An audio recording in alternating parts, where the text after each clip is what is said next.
As I'm sure you can discern from the title, today I'll be talking about the most basic of investment instruments, stocks and bonds. Now before we dive in, keep the following in mind as we look at the two.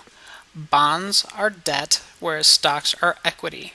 This is an important distinction between the two securities. Let's get started. Stocks. They are essentially ownership in a corporation. That's it. Bonds, well, that's a bit more complicated, so I'll come back to that later in the lecture.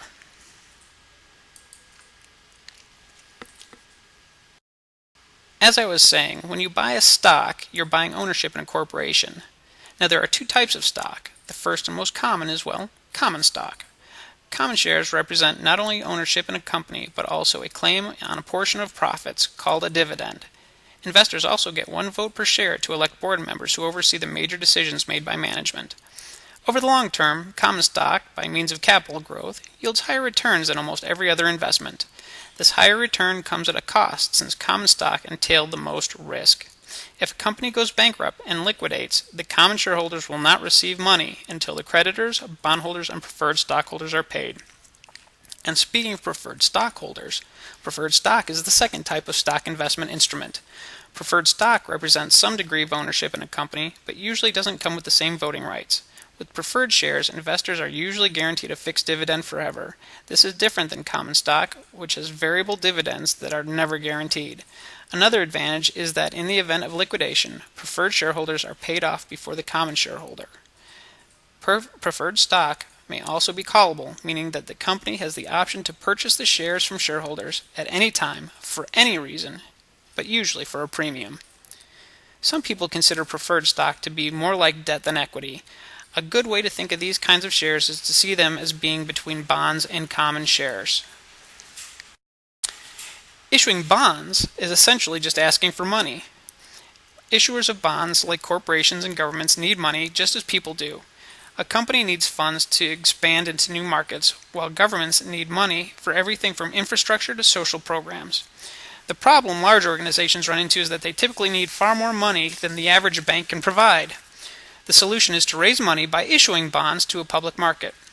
Thousands of investors then each lend a portion of the capital needed. Really, a bond is nothing more than a loan for which you are the lender. The organization that sells the bond is known as the issuer. You can think of a bond as an IOU given by a borrower to a lender. Now you may have noticed that I have quotes around the word bond. That is because a bond is actually just one of three main categories of fixed income securities classified according to the length of time before maturity. The first category is bills. Debt securities maturing in less than 1 year. Notes, debt securities maturing in 1 to 10 years, and bonds, debt securities maturing in more than 10 years.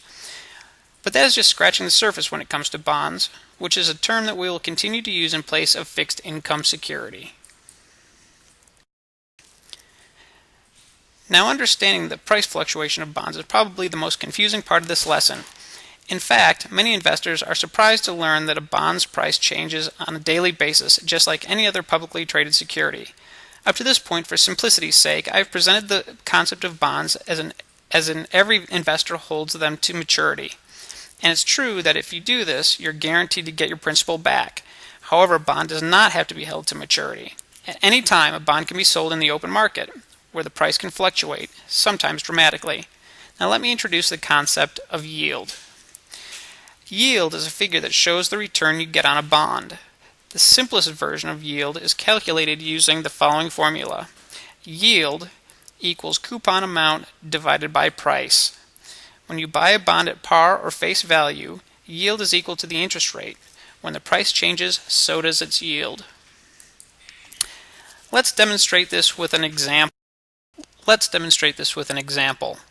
If you buy a bond with a 10% coupon at its $1,000 par value, the yield is 10%. Pretty simple stuff. Coupon equals yield equals interest rate. But if the price goes down to $800, then the yield goes up to 12.5%.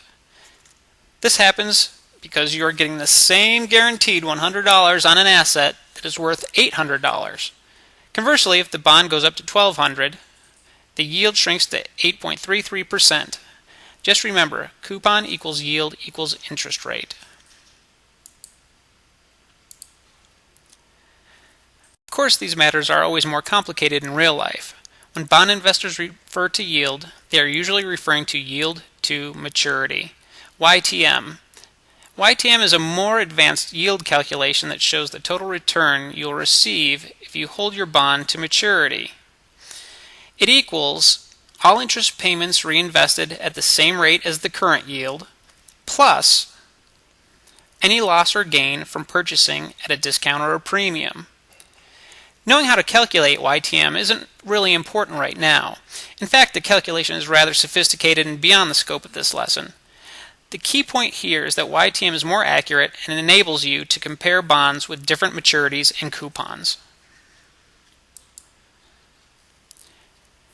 So as you may have noticed, the relationship of yield to price can be summarized as followed. When price goes up, yield goes down, and vice versa. Technically, you'd say the bond's price and its yield are inversely related. Here's a commonly asked question. How can high yields and high prices both be good when they can't happen at the same time? Well, the answer depends on your point of view. If you're a bond buyer, you want high yields. A buyer wants to pay $800 for a $1,000 bond, which gives the bond a high yield of 12.5%. On the other hand, if you already own a bond, you've locked in your interest rate, so you hope the price of the bond goes up. This way you can cash out by selling your bond in the future. So now you can see why I left bonds for last. But now you have the basics of stocks and bonds and will be ready for tomorrow's exercise in class. If anything is not clear, go back and watch that portion of the lesson again. If it's still not clear, bring it up in class because it's probably not clear for anybody else either. Good luck and we'll see you tomorrow.